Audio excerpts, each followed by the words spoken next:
Hello नमस्कार साथियों, स्वागत है आप सभी का आपके अपने चैनल स्टडी पॉइंट 2+ में। जैसा कि आप सभी साथियों को बता दें, बिहार पुलिस की कांस्टेबल के लिए आप सभी इस क्लास को ज़रूर देखिए। आपको इतिहास के इस क्लास से प्रश्न देखने को मिलेंगे। ऐसे ही सीरीज चलेगी। आप जिस भी एग्ज़ाम के लिए तैयारी कर रहे हैं, अगर उसमें इतिहास ज़रूर पूछा जाएगा और इतिहास के लिए आप इस क्लास को देख सकते हैं। आइए हम चलते हैं, अपने प्रश्नों को शुरू करते हैं। पहला प्रश्न देखते हैं हम। सिंधु घाटी सभ्यता का निम्नलिखित में से कौन सा स्थान पंजाब भारत में है? तो आप सभी साथियों को यह पता है कि जो रोपड़ है आपका, ये रोपड़ पंजाब में है, भारत के पंजाब में स्थित है, जिसकी खोज बीबी लाल ने किया था। पहली बार उत्खनन इसका जगदत्त शर्मा ने 1956 में किया था। कब किया था? 1956 में।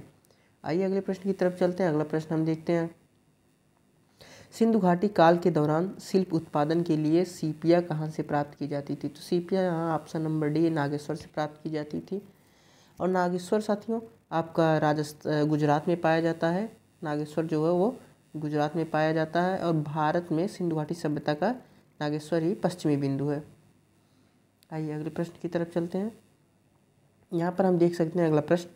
अधिकांश मानक हड़प्पा मोहरे से बनी थी, जो एक प्रकार की नरम पत्थर था जो 2x2 आयाम के साथ चौकोर आकार का था और इसका उपयोग वाणिज्यिक उद्देश्य के लिए किया जाता था। तो यहाँ पे ऑप्शन नंबर फर्स्ट स्टीटाइट से यह बनता था। अगले प्रश्न की तरफ चलते हैं। प्रश्न नंबर 4 देखते हैं हम। चौथा प्रश्न। निम्नलिखित में से किस स्थान पर पत्थर की पुरुष नृत्य आकृति नटराज की खोज की गई थी? तो आप सभी साथियों को पता है, यहाँ पर ऑप्शन आप देख सकते हैं, हड़प्पा जो था वहाँ से नटराज की मूर्ति मिली थी। आइए प्रश्न नंबर अगले पर चलते हैं। अगला प्रश्न क्या कहता है? यहाँ पर आप देख सकते हैं, निम्नलिखित में से कौन सा स्थल सिंधु घाटी सभ्यता का हिस्सा नहीं है?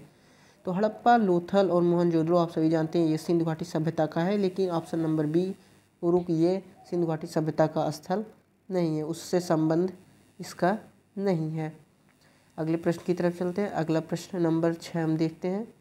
निम्नलिखित में से कौन सा हड़प्पा स्थल शिल्प उत्पादन से संबंधित नहीं है?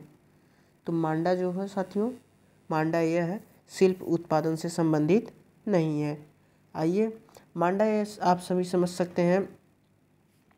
मांडा ये आपका जो होता है साथियों, ये उत्तर जो है चेनाब नदी इसके किनारे बसा हुआ था, जो कि आपको जम्मू कश्मीर में देखने को मिलेगा।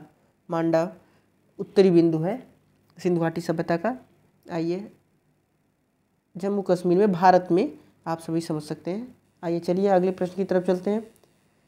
1944 में भारतीय पुरातत्व सर्वेक्षण के महानिदेशक का पद किसने संभाला और हड़प्पा की खुदाई का कार्य किया? तो रेम व्हीलर ने किया था साथियों। अगले प्रश्न की तरफ चलते हैं। हम अगला प्रश्न देख लें। प्रश्न नंबर 8। हड़प्पा सभ्यता की मोहरों पर निम्नलिखित में से कौन सा जानवर अक्सर देखा जा सकता था? तो यहाँ ऑप्शन नंबर सी बैल आप देख सकते हैं। आइए अगले प्रश्न की तरफ चलते हैं। अगला प्रश्न क्या कहता है? हड़प्पा सभ्यता का कौन सा शहर लगभग विशेष रूप से शिल्प उत्पादन के लिए समर्पित था, जिसमें मनका बनाना, शंख काटना, धातु का काम, मुहर बनाना और वजन बनाना शामिल था? तो आप सभी साथियों को बता दें, चनोदड़ो जो था, डी ऑप्शन यहाँ पर आपका सही हो जाएगा। और चनोदड़ो आपका, इसकी खोज किसने किया था? इसकी खोज साथियों NG मजूमदार ने किया था। NG मजूमदार। उत्खनन इसका अरवेस्ट मैके 1935 में। सिंध प्रांत में है, ये पाकिस्तान में है, पाकिस्तान के सिंध प्रांत में। आइए अगले प्रश्न की तरफ हम चलते हैं। प्रश्न नंबर 10। यहाँ पर आप देख सकते हैं, ये बेहद इम्पॉर्टेंट क्वेश्चंस हैं, बहुत ही महत्वपूर्ण है, इसको आप जरूर देखिएगा साथियों।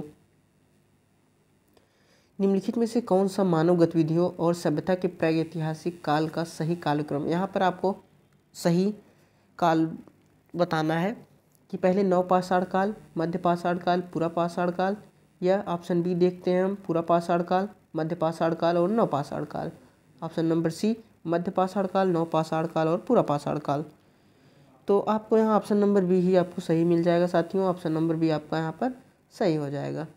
आइए प्रश्न नंबर हम 11 की तरफ चलते हैं। ये हमसे क्या कहता है, इसको भी हम देखते हैं। जर्मन और इतालवी पुरातत्वविदों की एक टीम ने मोहनजोदड़ो की सतह की खोज किस वर्ष में शुरुआत की थी? तो 1980 में शुरुआत किया था उन्होंने। आइए प्रश्न नंबर 12 हम देखते हैं। हड़प्पा सभ्यता में मोतियों को बनाने की किस सामग्री का उपयोग किया जाता था? तो यहाँ पर आपका कार्नेलियन पत्थर का उपयोग किया जाता था। आइए अगले प्रश्न की तरफ चलते हैं। सुरकोटा का पुरातात्विक स्थल किस राज्य में स्थित है? तो आप सभी साथियों को हम बता दें, यहाँ पर ये आपका गुजरात में स्थित है। गुजरात में और सभी स्थल आपको देखने को मिलेगा, जैसे कि आप लोथल देख सकते हैं, धौलावीरा देख सकते हैं, रोजत देख सकते हैं, रंगपुर, प्रभास पतन, सुरकोटला, देसलपुर, नागेश्वर और करीमशाही। नागेश्वर जो है ये आप सभी को हमने बताया कि भारत में सिंधु घाटी सभ्यता का पश्चिमी बिंदु है, और करीमशाही जो है ये सिंधु घाटी सभ्यता का सबसे नवीन स्थल है। आइए देखते हैं अगले प्रश्न की तरफ हम। अगला प्रश्न क्या है? वर्ष 2019-21 के आसपास खुदाई के दौरान हड़प्पा शहर किस नदी पर खोजा गया था? तो आप सभी साथियों को यहाँ पर पता है, हड़प्पा सभ्यता जो हमारे रावी नदी के तट पर स्थित है। रावी नदी के तट पर, और रावी नदी के तट पर साथियों केवल हड़प्पा ही नहीं और हमारे स्थल जो है वहाँ पर पाए गए हैं, जैसे कि रावी नदी पे साथियों हड़प्पा ही पाया गया है। हम सिंधु नदी के बाद मोहनजोदड़ो, चरोदड़ो और कोडदीजी पाते हैं। आइए अगले प्रश्न की तरफ चलते हैं। मोहनजोदड़ो में पाया गया महान स्नानागार एक बड़ा था, त्रिकोणीय टैंक था, गोलाकार टैंक था, बेलनाकार टैंक था या आयताकार टैंक था? तो यह साथियों आयताकार टैंक था। आप सभी साथियों को बता दें, यह जो मोहनजोदड़ो में पाया गया था स्नानागार, यह आयताकार था। अगले प्रश्न की तरफ हम चलते हैं। अगला प्रश्न क्या है? अगला प्रश्न यहाँ पर क्या है? निम्नलिखित में से किस धातु का उपयोग मनुष्य द्वारा सबसे पहले किया गया था? यहाँ पर तांबा जो होता है साथियों, इसका उपयोग सबसे पहले किया गया था मनुष्य द्वारा। ऑप्शन नंबर डी यहाँ पर सही हो जाएगा। आइए प्रश्न नंबर 17 देखते हैं। निम्नलिखित में किस सिंधु सभ्यता स्थल पर जलाशयों के साक्ष्य मिले थे? तो यहाँ पर धौलावीरा में आपको जलाशय का साक्ष्य देखने को मिलेगा। अगले प्रश्न पर चलते हैं। प्रश्न नंबर 18। सिंधु घाटी सभ्यता के लोग की पूजा करते थे। तो सिंधु घाटी सभ्यता किसकी पूजा करते थे? हनुमान, काली या अयप्पा या पशुपति का? तो यहाँ पर आप सभी साथियों को बता दें, सिंधु घाटी सभ्यता के लोग पशुपति की पूजा करते थे। प्रश्न नंबर 19 को देखते हैं। उपनिषद में उप शब्द का क्या अर्थ होता है? उप शब्द का अर्थ साथियों क्या होता है? उप शब्द का अर्थ होता है निकटता। उपनिषद में उप शब्द का अर्थ होता है निकटता, और उपनिषद का मतलब ये होता है कि गुरुओं के पास समीप, उसी में उप शब्द का जो है वो निकटतम है, निकटता कहते हैं। आइए अगले प्रश्न की तरफ चलते हैं। प्रश्न नंबर 20 पर हम देखते हैं क्या दिया गया है। ऐतरेय उपनिषद को ऐतरेय अरण्यक की दूसरी पुस्तक के चौथे, पाँचवें और छठे अध्याय से संबंधित है और इसे सबसे पुराना उपनिषद माना जाता है। तो ये ऋग्वेद की बात करते हैं। आप सभी साथियों को पता है ऋग्वेद जो है सबसे पुराना वेद है हमारा। हमारे 4 वेद होते हैं, ऋग्वेद, यजुर्वेद, सामवेद और अथर्ववेद। ये हमारे 4 वेद होते हैं। हम देख लेते हैं अगले प्रश्न की तरफ। अगला प्रश्न हमारा क्या है? निम्नलिखित में से कौन सा शास्त्र वैदिक साहित्य का हिस्सा नहीं है? तो यहाँ पर जो पीटक है ये समझ सकते हैं, उपनिषद, अरण्यक, ब्राह्मण ये सब वैदिक साहित्य का हिस्सा है, और पीटक यहाँ पर वैदिक साहित्य का हिस्सा नहीं है। अगले प्रश्न की तरफ चलते हैं। ऋग्वेदों में सबसे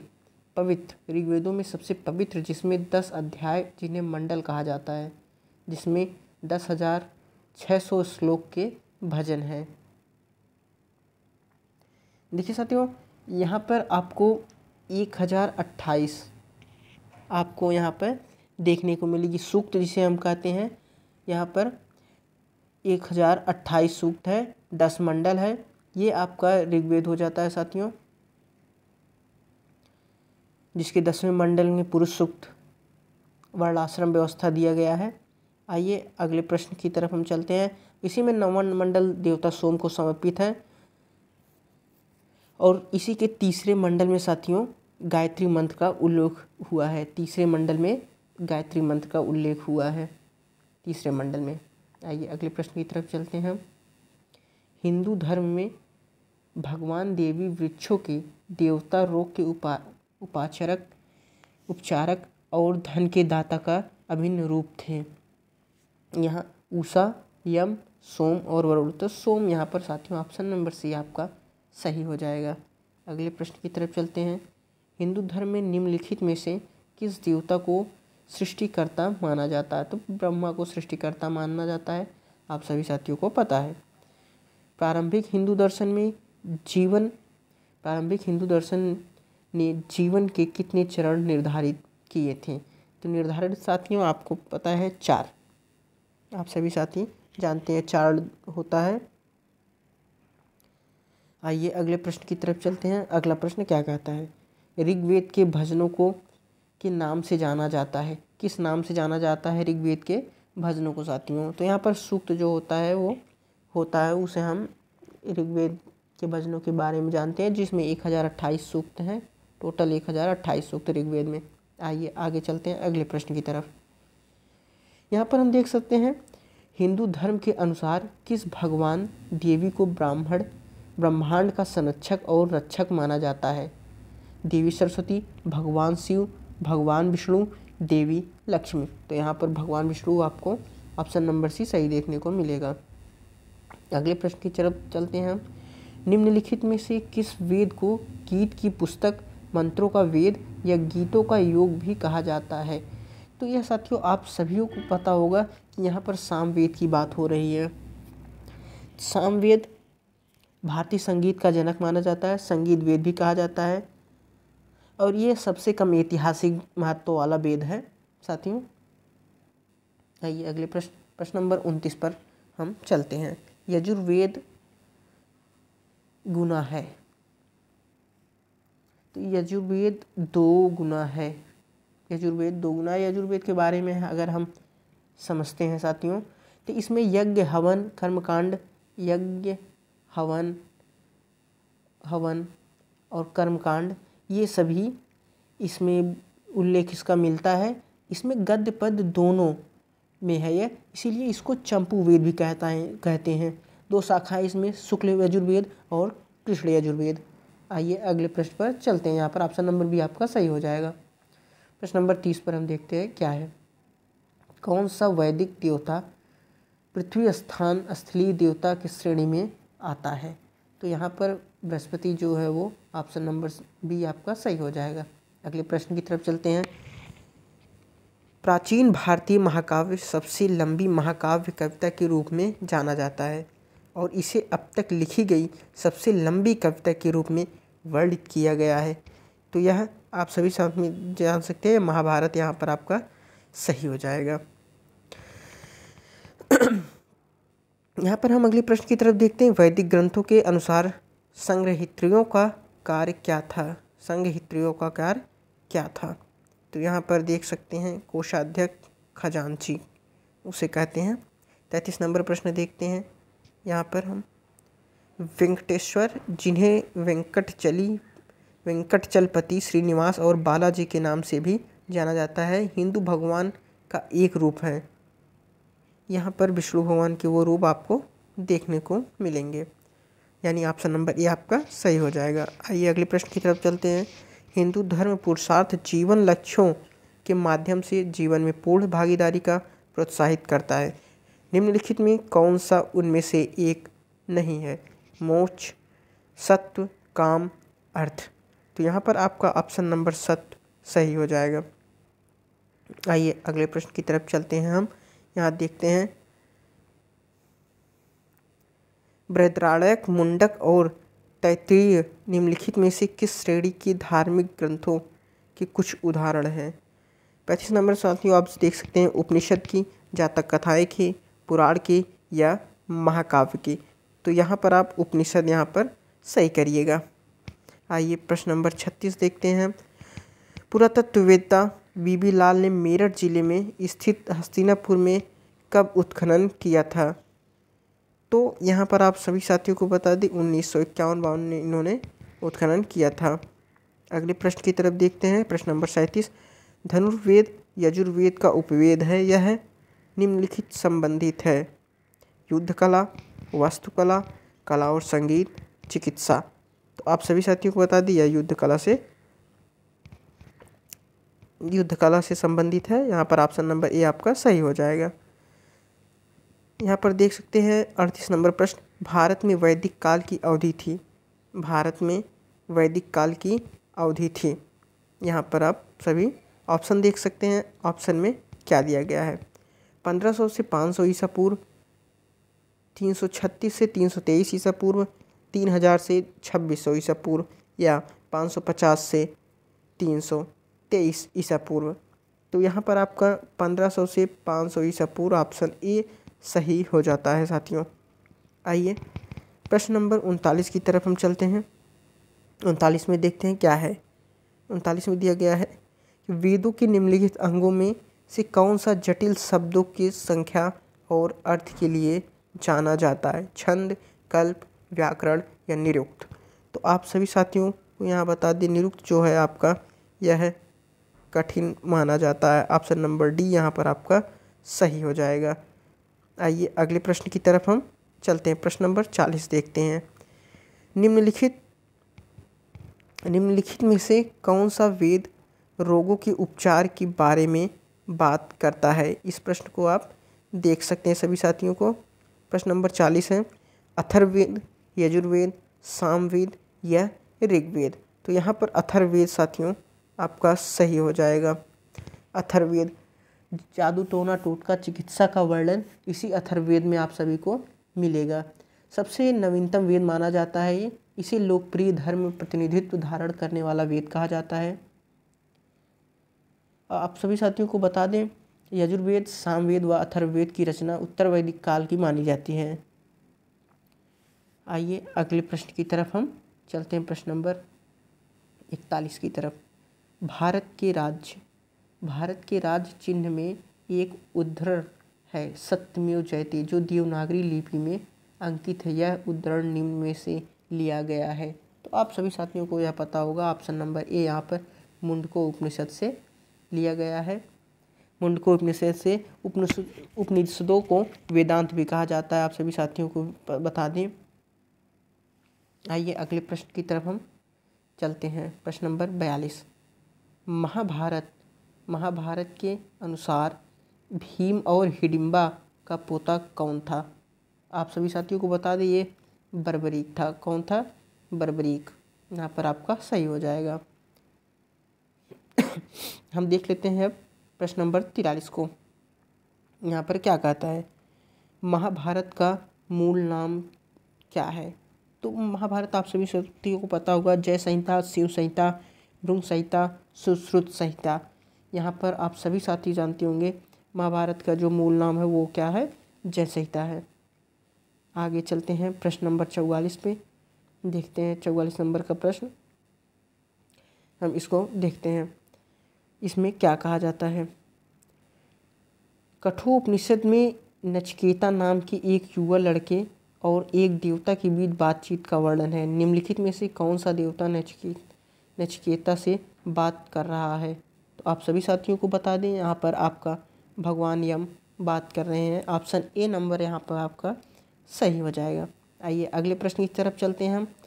ये बहुत ही महत्वपूर्ण प्रश्न है, आप इसे ज़रूर देखिएगा साथियों। ये आपके प्रश्न आपके परीक्षा में ज़रूर आएंगे।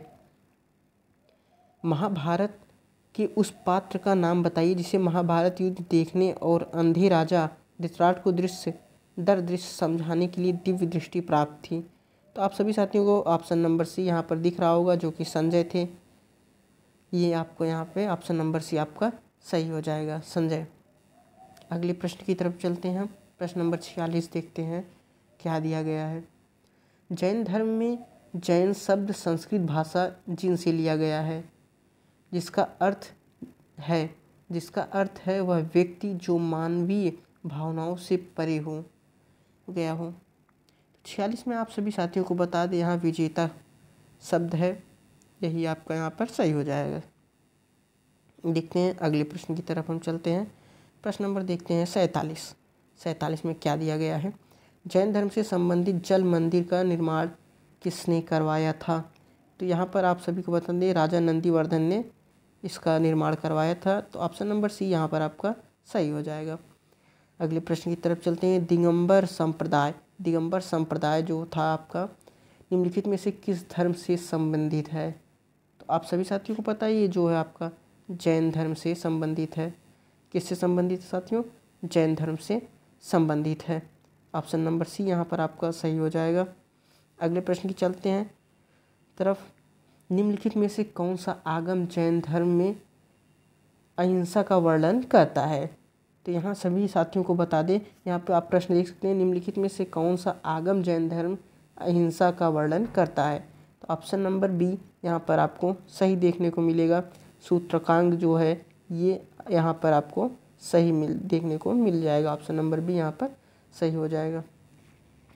ऐसे ही क्वेश्चन के लिए साथियों चैनल को सब्सक्राइब जरूर करिए। आपको ऐसा क्वेश्चन मिलेगा साथियों, आप बिहार पुलिस में अच्छा नंबर लेकर आएंगे। इतिहास के सभी प्रश्न आपको यहाँ पर देखने को मिलेंगे। ये सीरीज़ लगातार चलती रहेगी आप पेपर तक। ये अगर आपको PDF चाहिए तो आप वीडियो के डिस्क्रिप्शन में टेलीग्राम चैनल को ज्वाइन करके आप PDF वहाँ से प्राप्त कर सकते हैं साथियों। वहाँ पे अन्य कई महत्वपूर्ण PDF आपको मिलेंगी। धन्यवाद साथियों, चैनल को सब्सक्राइब जरूर करिए।